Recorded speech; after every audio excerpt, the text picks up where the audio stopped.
மகர ராசி அன்பர்களே, உத்திராட நட்சத்திரத்துல 2, 3, 4 பாதங்களும், திருவோண நட்சத்திரத்துல 4 பாதங்களும், அவிட்ட நட்சத்திரத்துல முதல் 2 பாதத்தை கொண்ட உங்களுக்கு 7ஆம் இடத்துல சூரியன், செவ்வாய், புதன் இருக்கிறது.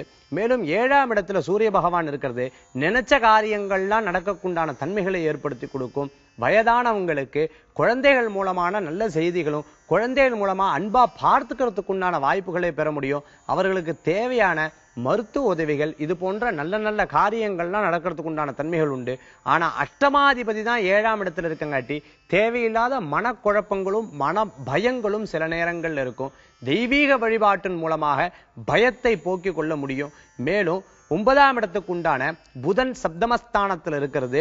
குழந்தைகளுக்கு படிப்புல நல்ல முன்னேற்றங்கள் உண்டு. நான் திருமணம் பண்ணியும் அவளை படிக்க வைப்பேன்னு சொல்லி மனசுல உறுதி ஏத்துன்னு இருக்கிறவா இப்போ காரியத்தை சாதிக்கிறதுக்கு உண்டான வாய்ப்புகள் பெற முடியும். பக்கத்துல இருக்கிறவனால சில பிரச்சனைகள் இருக்கிறது, வழக்குகள் இருக்கிறவாளுக்கெல்லாம் ஜெயிக்கிறதுக்கு உண்டான தன்மைகளை கொடுக்க முடியும். வெளிநாடு பிரயாணம் எதிர்பார்க்கிறவாளுக்கு நல்ல செய்திகள் உண்டு. தடையுற்ற விஷயங்கள்லாம் நீங்க முன்னின்று ஜெயிக்கிறதுக்கு உண்டான தன்மைகள் கொடுக்கக்கூடிய அற்புதமான கிரகநிலை இன்றைய கிரகநிலைன்னு சொல்லலாம். தந்தையினுடைய ஆரோக்கியத்தில் கவனம் என்பது தேவை. இன்றைய தினத்துல அதிர்ஷ்டம் தரக்கூடிய எண் 5, நிறம் நீலம், வழிபாட்டுக்குண்டான தெய்வம் ஸ்ரீரங்கநாதர் வழிபாடு விசேஷ பலன்களை தரும் வழிபாடு.